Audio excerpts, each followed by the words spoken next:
3 countries are hosting it. 3 mascots represent it: a moose, a jaguar, a bald eagle. But before Maple, before Zayu, before Clutch, there were other mascots.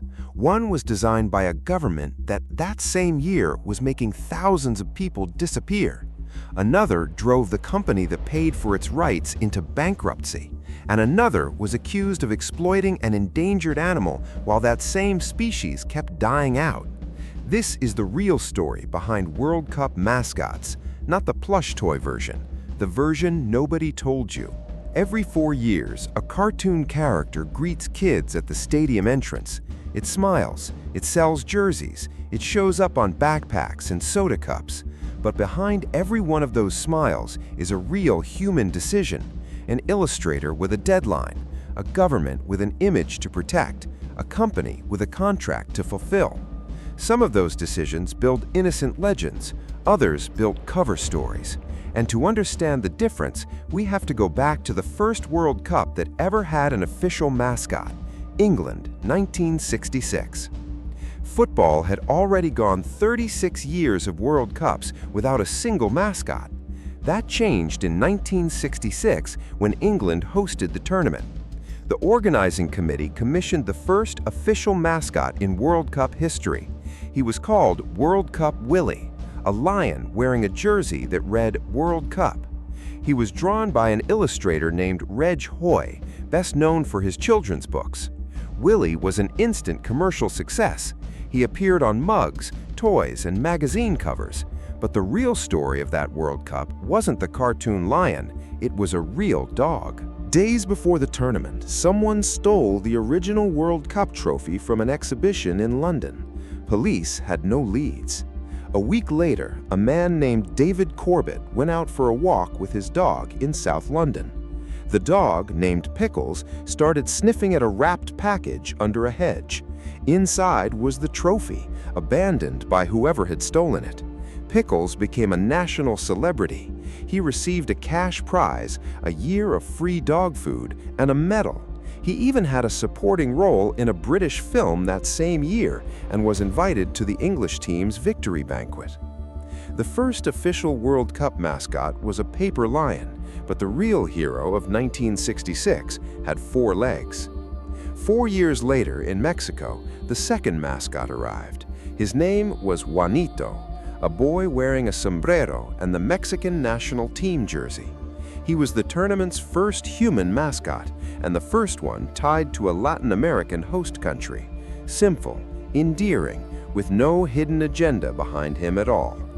But in 1974, in West Germany, things got more complicated. That World Cup's mascot was 2 boys named Tip and Tap. One represented West Germany, the other represented East Germany. 2 countries split by a wall, united in a single cartoon mascot. Germany was still divided by the Cold War. The symbolism was no accident. Football had only used mascots for 2 tournaments, and it was already mirroring real-world politics. That was only the beginning, because 4 years later, in 1978, a mascot stopped just reflecting politics. It started serving politics. And before we get to that story, here's a detail almost nobody knows about that stolen trophy from 1966. The medal Pickles received for finding it is now on display at the National Football Museum in England. It's sitting there right now, next to a trophy that was almost never recovered. And the mascot that came after Tip and Tap wasn't lucky enough to stay just a charming anecdote. In 1978, Argentina hosted its first World Cup. But 2 years earlier, a military junta had seized power by force. That World Cup's mascot smiled at the camera in a poncho and a gaucho hat. What almost nobody remembers is what he was holding in his hand. His official name was Mundialito, but because of his clothes and attitude, people nicknamed him Gauchito. He wore a poncho, a hat, and carried a rebenque, the traditional whip used by Argentine gaucho horsemen. He was the only World Cup mascot ever designed holding an object like that, and he appeared at the worst possible moment for anyone to notice. 2 years before that World Cup, in 1976, a military dictatorship had seized power in Argentina. The new government kept the plan to host the tournament and turned it into a tool. While Gauchito smiled on posters, thousands of people were being detained, tortured, and disappeared by the state itself. The dictatorship used the World Cup to show the world an orderly, cheerful, modern Argentina. An Argentina that didn't exist outside the television cameras. While Gauchito sold T-shirts, a group of exiled Argentines in Europe organized an international campaign to boycott that World Cup. In Paris, exiled Argentines and human rights activists formed the Committee for the Boycott of the World Cup in Argentina, known as COBA. By 1978, COBA had grown to more than 200 local committees in France alone. Similar campaigns spread to the Netherlands, Denmark, Italy, West Germany, Switzerland, the United States, Sweden, Finland, and, to a lesser extent, Mexico, Spain, and Israel. To make their case, the activists printed their own posters. On them, the same Gauchito appeared gagged, or the World Cup ball wrapped in barbed wire. The image designed to sell innocence had been turned in the hands of those denouncing the dictatorship into the exact symbol of its opposite. Argentina won that World Cup. The final was played just a few kilometers from clandestine detention centers that were still operating at that very moment. That's the story the smiling mascot never told. And here's the part almost no documentary ever mentions. After that, football needed to feel innocent again. It needed a mascot that meant nothing more than joy. It found one 4 years later in Spain. In 1982 came Naranjito, a smiling orange with arms, legs, and a soccer ball for an imaginary head. He became an unprecedented commercial phenomenon, starring in his own cartoon series and appearing on hundreds of licensed products. Naranjito hid nothing. He was, quite literally, a happy piece of fruit. 4 years later, in Mexico, in 1986, came Pique, a jalapeno pepper with a mustache and a sombrero. To this day, he remains the only World Cup mascot ever based on a spicy vegetable. For a moment, football got simple again, but the innocence didn't last. In 1990, Italy introduced Ciao, a faceless figure made of white and red cubes shaped like a player. The design split opinion from day one. Many fans found it cold, strange, and forgettable. It became one of the most criticized mascots in tournament history. The United States tried to course-correct in 1994 with Striker, a dog wearing the host team's jersey. It worked better. But the real commercial disaster was still to come. In Germany, in 2006, a toy company called Nisi won the license to manufacture the official mascot. He was named Golio, a lion wearing a yellow German national team jersey, with no pants. The design choice became a national joke almost overnight. Nisi paid roughly $34 million for the rights to manufacture the doll. Sales fell far short of projections, and the company collapsed into bankruptcy, sunk by those losses and a mountain of unsold inventory. A mascot without pants ended up costing a real company far more than anyone could have imagined. After Golio's failure, the World Cup needed a mascot with a clean story behind it. It found one in South Africa, but even that story wasn't free of controversy. In 2010 came Zakumi, a leopard with green hair. His name combines ZA, South Africa's international country code, with Kumi, meaning 10 in several African languages, referring to the year of the tournament. According to the organizing committee, Zakumi was symbolically born on June 16, 1994. That date wasn't picked at random. It's the anniversary of the Soweto uprising, one of the most significant student protests against apartheid. For the first time, a World Cup mascot carried an explicit historical tribute built directly into its own official backstory. 4 years later came the story that best sums up how the World Cup business can betray its own image. In 2014, Brazil introduced fuleco, a three-banded armadillo. Fuleco wasn't a random choice.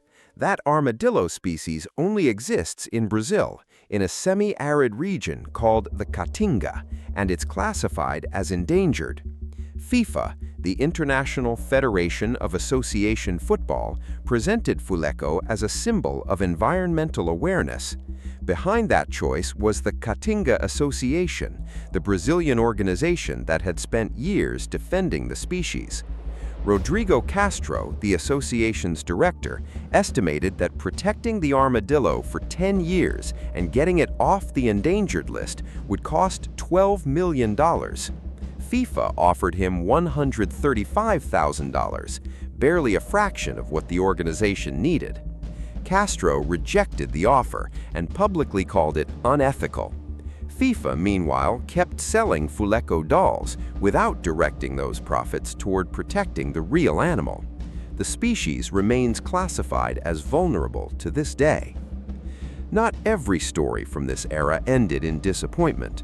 In 2018, Russia ran a public contest to design its mascot. The winner was a wolf named Zabivka, a Russian word that roughly means the one who scores. The design didn't come out of a professional marketing studio. It was created by Ekaterina Bocharova, a graphic design student from the city of Tomsk in Siberia. Her wolf competed against a tiger and a cat in a public vote that drew more than 1 million votes. It won with 53%. For once, a World Cup mascot wasn't born in a corporate boardroom. It was born at a student's drawing desk. 4 years later, in Qatar, the mascot returned to stirring controversy, though of a different kind. He was called Laib, a white, loosely defined figure described by organizers as inspired by a traditional headscarf. His appearance sparked immediate debate on social media. Many described him as unsettling rather than endearing. That same World Cup was played under the shadow of the labor conditions faced by the migrant workers who built Qatar's stadiums, an issue documented by international human rights organizations. Some commentators on social media went as far as linking the mascot's ghostly appearance to those criticisms of the tournament. That connection was never an official position from FIFA or Qatar. It was, at most, a symbolic reading made by critics of the tournament, not a documented fact about the design itself. Once again, the mascot ended up carrying meaning it never chose. And so we arrive at 2026. The United States, Mexico, and Canada are hosting, for the first time, a World Cup shared by 3 countries. And for the first time, that World Cup has 3 mascots. Clutch, a bald eagle representing the United States, Zayu, a jaguar representing Mexico, a direct tribute to one of the most sacred figures of Mesoamerican civilizations, and Maple, a moose representing Canada. 60 years after Willie, the World Cup once again entrusted its representation to 3 cartoon animals. The difference is that now, thanks to social media and global press, any design decision gets debated in real time, worldwide, the same day it's unveiled. Every World Cup mascot was born to do one single job: make a kid smile in front of a screen. Most of them did it with no hidden cost at all. A paper lion, a happy orange, a pepper in a sombrero. But some carried, without the public knowing it the first time they saw them, the full weight of their country's real history. A dictatorship that needed to look normal. A company that lost a fortune over not putting pants on a lion. An endangered animal used to sell the idea that someone was protecting it. Next time you see a cartoon mascot smiling at a stadium entrance, ask yourself a different question. Don't ask if it's smiling. Ask who it's smiling for and why someone needed exactly that smile at exactly that moment. A mascot always smiles. The real story is finding out who needed that smile and what was happening just behind it.